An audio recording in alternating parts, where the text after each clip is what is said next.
Benoît, on a Merci. vu la turbine. Oui. Comment est-ce qu'on va produire l'électricité? Quelqu'un va se mettre derrière la turbine et va prendre son inspiration. Et Oh, pourquoi pas, si on avait beaucoup de gens qui soufflaient très fort. très fort. Et puis en plus on continue parce que faut bien reprendre le son. Bon, enfin bref, j'ai dit n'importe quoi, je crois pas. Ça Bah, passe. tu dis n'importe quoi, mais on va essayer de on va voir que on n'est pas si loin que ça. Ah d'accord. C'est juste qu'on va pas nous-mêmes souffler, on a inventé des méthodes pour Ouais. pouvoir récupérer toute cette énergie. D'accord. Alors je vais faire apparaître, tac. Et incroyable. Donc là on a ce qu'on appelle les énergies renouvelables. En tout cas, en voilà deux. On a à gauche les éoliennes Ouais. et à droite on a un barrage. Un barrage. On va Ah, c'est produire ça. de l'électricité avec C'est vrai de que l'eau. Je vois que de l'eau qui coule, très bien, d'accord. Mhm. Ok. Alors je vais te poser une question, Benoît. On a dit que la turbine c'est quelque chose qui tourne et c'est cet objet qui tourne qui va produire de l'électricité. Je vais demander sur ces deux images où est-ce qu'elle se trouve la turbine finalement. Où est-ce qu'on a quelque chose qui tourne? Alors sur l'éolienne, on la voit distinctement, Mhm. c'est bon, comme le moulinet, voilà. Ouais. Par contre, le barrage, je vois pas du tout. Est-ce que ça, elle se trouve dans l'eau? Oui, Ouais, tout à fait, dans l'eau. dans l'eau. Qu'est-ce qui bouge beaucoup autour d'un barrage? C'est De l'eau. l'eau. Ouais. Et donc le mouvement de l'eau va permettre de faire tourner. Et c'est parce que l'eau vient d'en haut et hop, quand elle tombe, ça crée une force. Exactement, D'accord. une force Une énergie. hydraulique. D'accord. Donc sur sur l'éolienne, on voit les pales de l'éolienne. En fait, c'est notre turbine directement. Mmh. Le vent va souffler, va faire tourner les pales, et ce mouvement, on va ensuite en tirer de l'électricité. Ok. Bon. Pour le barrage hydraulique, c'est un Mhm. petit peu différent parce que là, on n'utilise pas l'air, on utilise l'eau. L'eau va couler, un peu comme il y a des. Là, on a un peu un moulin, un peu les vieux moulins à farine Mhm. avec de l'air, et il y avait aussi des moulins à eau à l'époque. On utilisait des moulins pour faire Elles sont moudre là. la farine. Ouais, ça tourne et c'est très joli. C'est Et très- on entend le bruit de l'eau qui coule. Et ben c'est exactement pareil, mais de façon un petit peu plus industrielle pour produire un peu plus d'énergie. D'accord. Et ben super, je te propose de mettre une deuxième image. Waouh. Alors ça, qu'est-ce que c'est? Eh ben moi je dirais, je ne sais pas.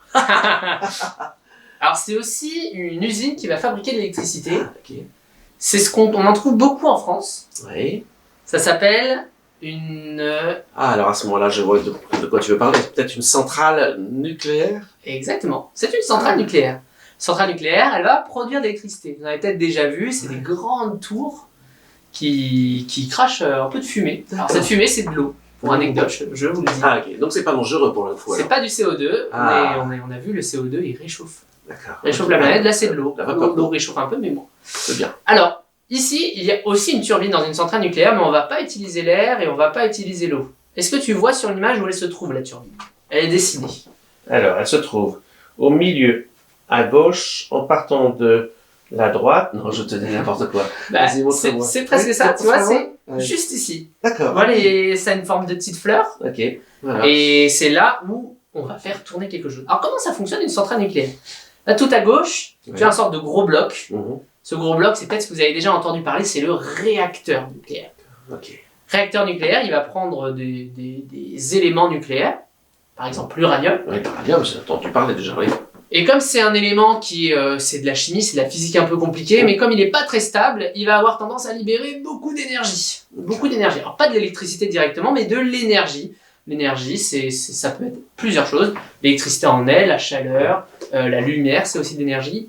C'est quelque chose qui change d'état, qui est très mobile. D'accord. Donc par exemple, ici, notre réacteur, paf, il va émettre beaucoup d'énergie.